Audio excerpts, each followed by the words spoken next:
दसऱ्या दिवशी सोने घ्या सोन्यासारखं राहा असं म्हणतात, पण मग सोन्याऐवजी आपट्याचं पान का बरं दिलं जात असेल? तर पुराणानुसार असं म्हणलं जातं, कौस्य नावाचा मुलगा ऋषी वर्तंतूकडून वेद शिकायचा. त्याला गुरुदक्षिणा द्यायची होती, पण गुरुनी माझ्यासाठी काहीही नको असं सांगितलं.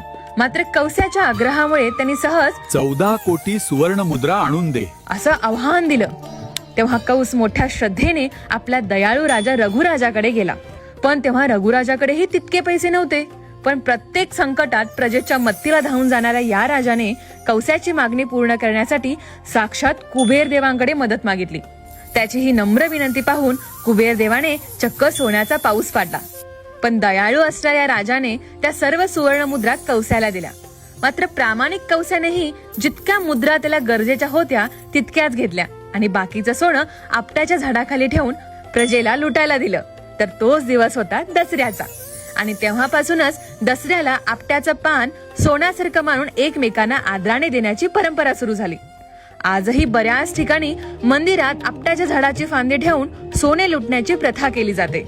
तर आम्ही तुमच्यापर्यंत आपट्याचं पान तर नाही पोहोचू शकत, त्यामुळे आपल्या संस्कृतीचं खरं सोनं तुमच्यापर्यंत पोहोचवण्याचा प्रयत्न करत आहोत.